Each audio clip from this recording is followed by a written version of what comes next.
Inspector Lestrade. At once. Your name, sir? Dr. John Watson. He's expecting you, sir. In a way, I believe he is. Well, I'll tell him you're here, sir.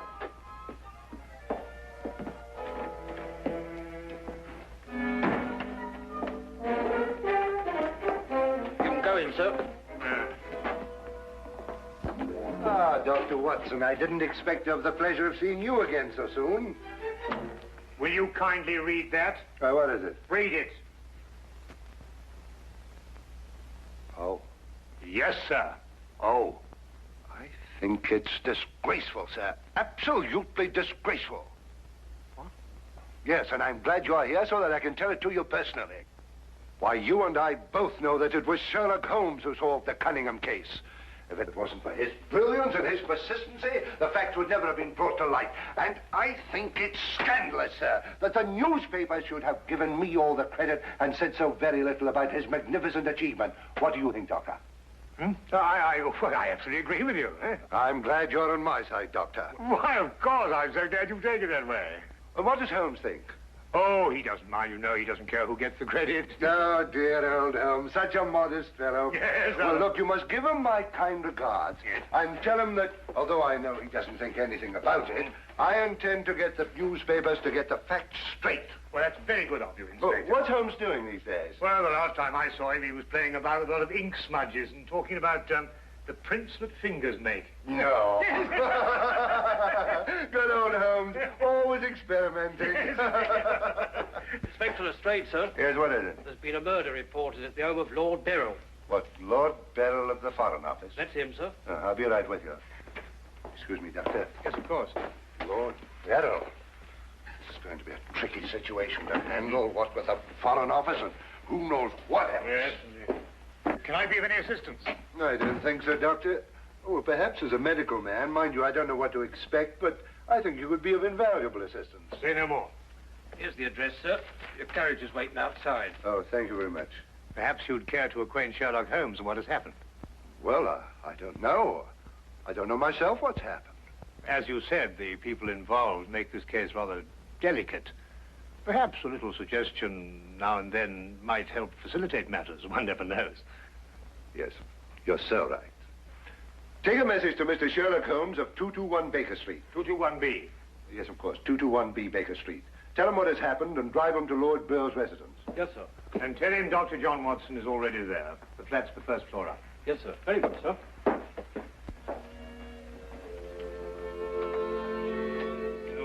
221B Baker Street.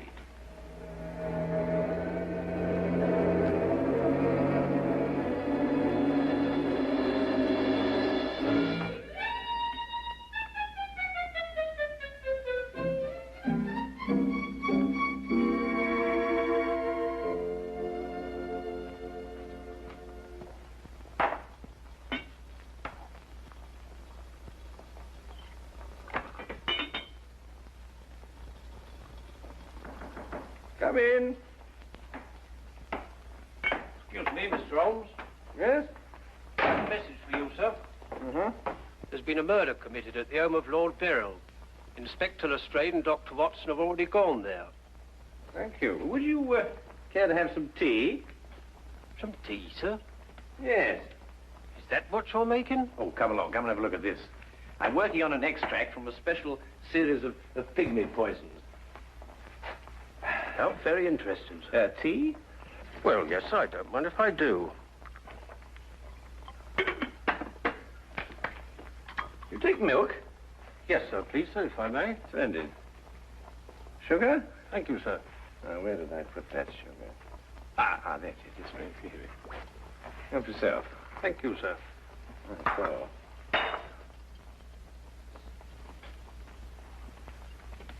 What's this you're doing here, sir?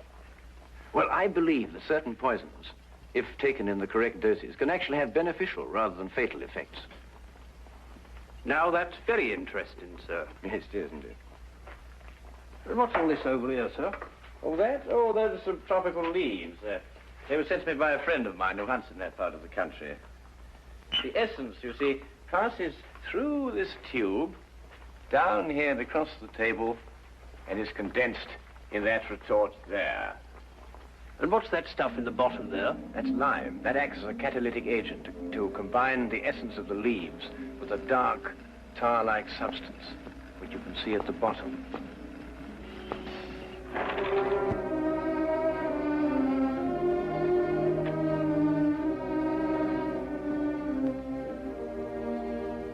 Inspector Lestrade, I demand to see my wife. You've kept me waiting half an hour, and now I should like an explanation. Of course, you're entitled to one, sir. You know that Karl Oberstein was murdered in your study. I was informed of that, and it is a tragedy, of course. But I still don't see that is... Lord Beryl, your wife has confessed to shooting him. What? That's why I couldn't allow you to see her. We were taking her statement. What does she say? Apart from the actual confession of murder, she refuses to say anything. You may go in now if you wish, Lord Beryl.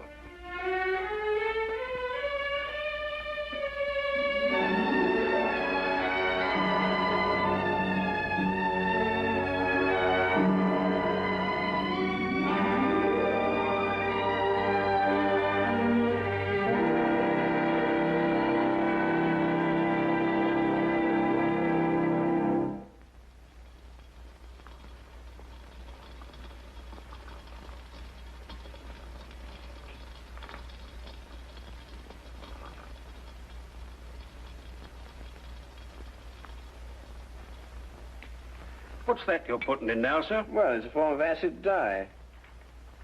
Yeah. That's all right. Oh, where have you two been all the afternoon? Didn't the sergeant tell you? Oh, yes, I remember. There was a murder somewhere. Was it interesting? No, Mr. Doyle. Uh-huh. Well, Lestrade, come and have a whiskey and soda. Whiskey and soda, Lestrade. Oh, I don't know. I'll be off duty in 5 minutes. Yes, I think that'd be all right. Meat for me. Well, sit down if you can find yourself a place. There you go. yes, well, I think we can leave that to Doyle for a little while now. Now, gentlemen, what's the problem? Who was murdered? A man named Karl Oberstein. Oberstein. Oberstein. Oh, yes, I remember. An Austrian chap. He was originally, but of course, for a number of years, he's been a freelance agent. Mm-hmm. Buying and selling anything he can get his hands on, eh? But his hands in a bit too much this time. Lady Beryl shot him. Holt Smith, 38. Oh, really? It was a nasty bit there. I examined the body before it was removed. Entire back of the head gone. Instantaneous death, of course. Did you find the bullet? No, the police surgeon will do that. It hadn't come out. Yes, and that shot in the back of the head removes any possible chance Lady Beryl may have had of claiming self-defense. You're off duty now, aren't you, Wilkins? Yes, sir. You may go home. Thank you, sir. It's been a pleasure working for you this afternoon, Mr. Holmes. Like to know how it all turns out. I'll let you know. Thank you, sir. Good afternoon, sir. I feel sorry for Lord Beryl. There'll be quite a scandal when this appears in the papers. Yes, it certainly will be. I wonder why Lady Beryl lied to you. What nationality was Lady Beryl originally? Well, she was born in Austria, although she was brought up in America. She's been here in England for the past 5 years, since her marriage, you know. It's a shame a woman like her has to remain in prison. Still, she might decide to tell you...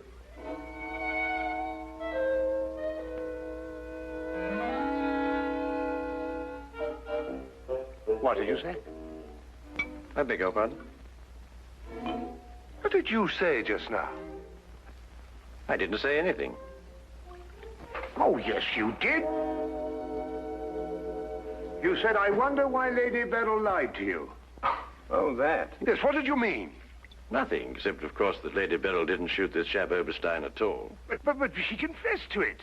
Nonsense. She didn't shoot Oberstein because Oberstein wasn't shot. His head was bashed in with a blunt instrument. The revolver you claim was the murder weapon actually belonged to Oberstein.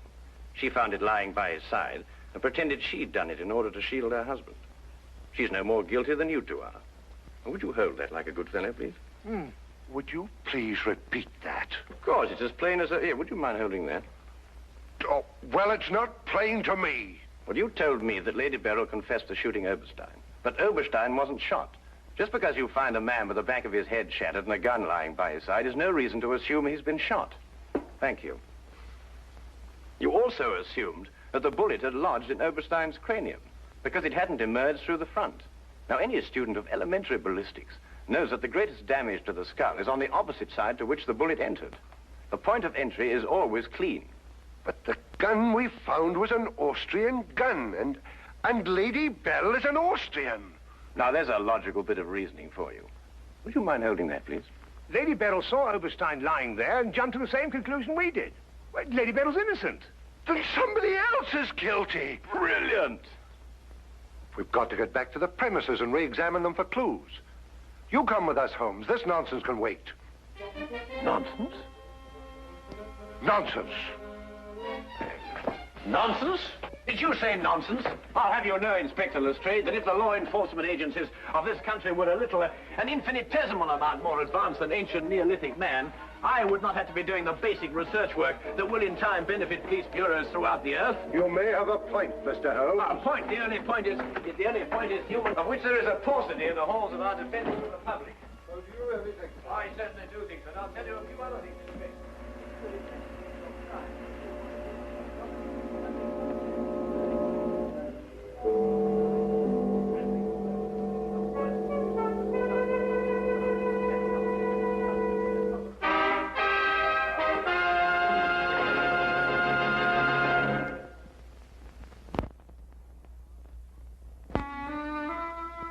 And now we return to the case of Lady Beryl. Yes, is to be dependent 90% on a good memory. Details, Lestrade, those are the things. She's in here, and normally I'd detain her for confessing to a crime she didn't commit, but, well, what with the Foreign Office and all that, I don't believe I will. No, Lestrade, you don't want to hold her. Much easier to solve the crime if she's out. Exactly. Inspector Lestrade.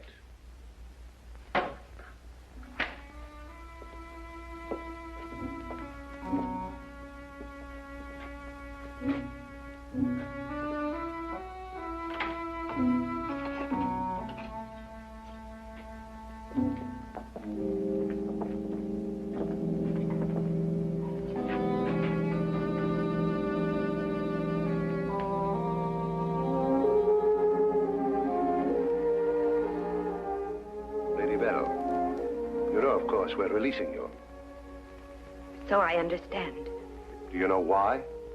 No. We've been able to prove that you didn't commit this murder you confessed to. I see. We would, however, like an explanation as to why you confessed to this crime.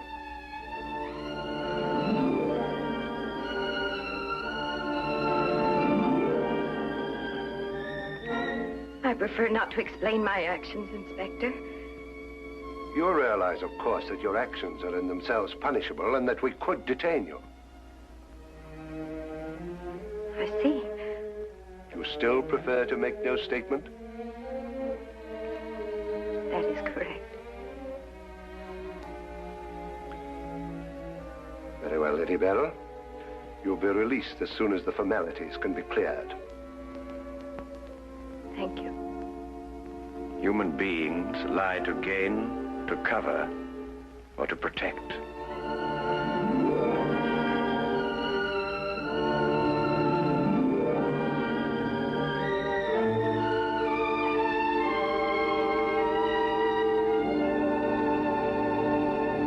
I don't know how to thank you, Mr. Holmes. Please consider me forever in your debt. Not at all. You're in the Foreign Office, aren't you, Lord Beryl? I am. Had you ever met Herr Oberstein before? I had. Exactly when? Last week. For the first time? And the last time. I see. I believe it was his habit to offer large sums of money to men in key positions for the information they may have had in their possession. I believe that was his habit, Mr. Holmes. Thank you. Oh, Lord Beryl, while your wife is on her way here, I wonder if I might look at the premises of the crime. Well, of course, of course. It happened in the study. With your permission. My house is yours, sir. Thank you.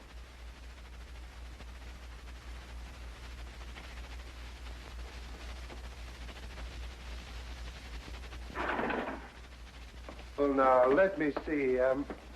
Karl Oberstein was lying about there.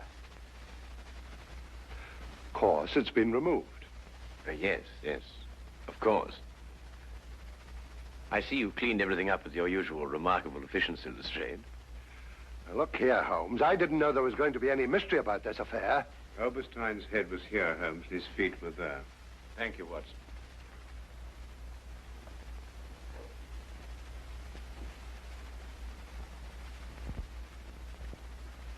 Where was the gun lying? To the left of the body. Nearer the head or the feet? Nearer the head. Was Oberstein face up or down? Face up. I had to turn him over to examine him. Has there been any effort made to gain forceful entry into the house? Well, none was reported. What? Lord Beryl, do you use glasses when you read? Yes, I do. These? Are they your only pair? Yes. Who first discovered the body? I believe my secretary. Is he here? Yes. I'll call him. Thank you.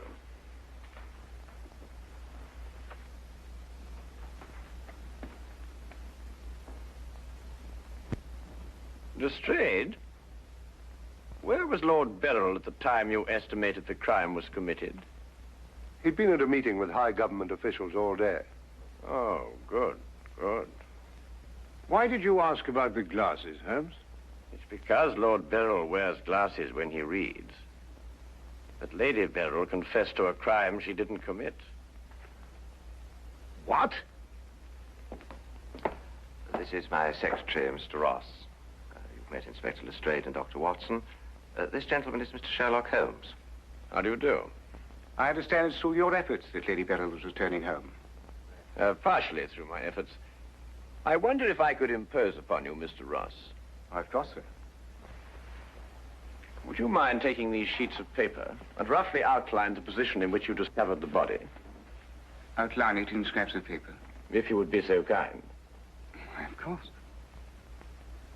What's the purpose of that? How many men have you on the premises, Lestrade? 2 outside. Why? Good. I wonder if you'd mind taking them into the garden behind this window and making a thorough search of the premises for a radius of 30 feet. Looking for what? Anything that doesn't belong in a garden. Are you serious, Holmes? Shh.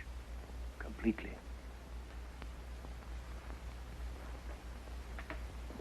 Let's got him out of our way.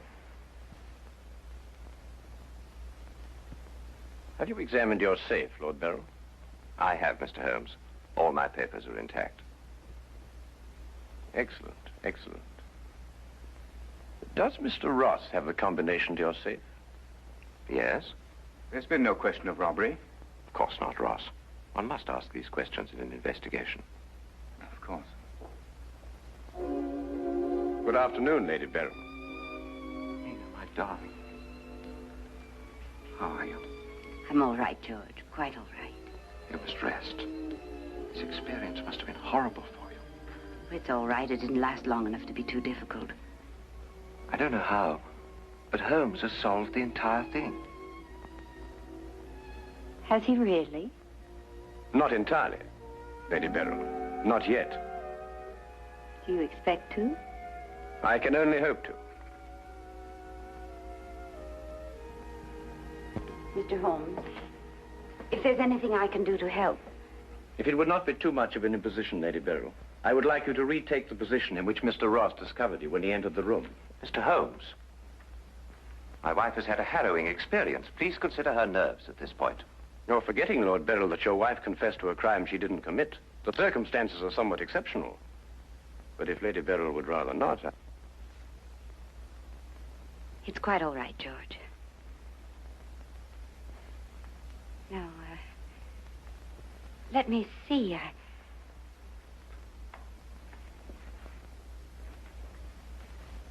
I was standing here. Exactly there? I believe so. Mr. Ross, are you quite certain that that is the position in which Lady Beryl was standing? Well, if you'll pardon my saying so, Lady Beryl, just for the sake of accuracy, you understand, I believe you were standing just a bit further to your left. A little to your left, Lady Beryl. Like that? Yes, I'd say right there. Good. Now, Lady Beryl had a revolver in her hand. Mr. Holmes. That is correct. In which hand? My right hand. Mr. Ross? That's right. Lady Beryl's right hand. Lord Beryl, do you happen to have a revolver in the house? Yes, I have. May I have it? I'm not going to ask my wife to... Yes, I am. If your wife has no objection. Of course she has objections. I have no objections, Mr. Holmes.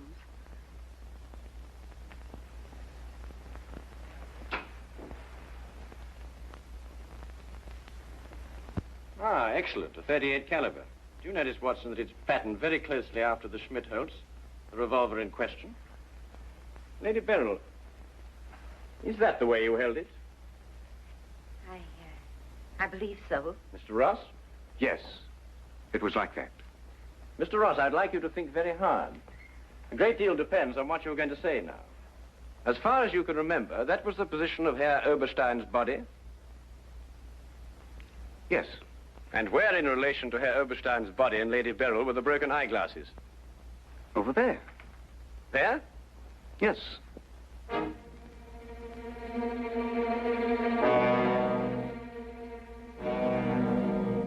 Watson, were there any glasses on the floor when you found the body? Absolutely not. You're positive? Positive. That's right. I didn't know what I was saying. There were no glasses on the floor at all. There weren't any glasses on the floor when you found Lady Beryl bending over the body. But there were when you sent Herr Oberstein crashing to the ground.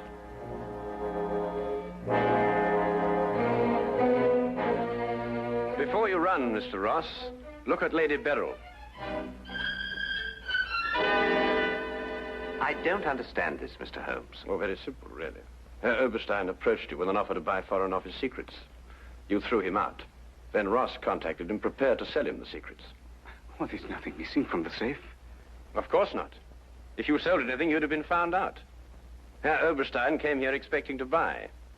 You opened the safe, showed him the papers he wanted. He put his glasses on to examine them. And then when he paid you, you smashed his skull in. He fell, breaking his glasses. His revolver dropped from his pocket.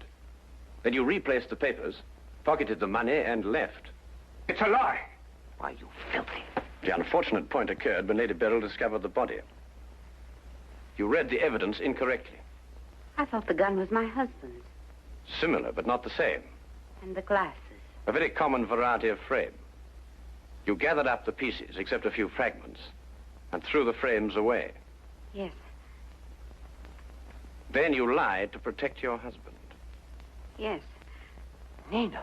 Brilliant, Holmes. Absolutely brilliant. Thank you, Watson.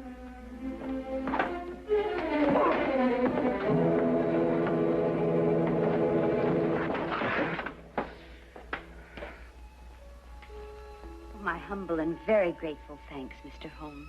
It's been a pleasure to help so brave and noble a woman. I'm still not quite certain what's happened, but I know we shall both be forever indebted to you.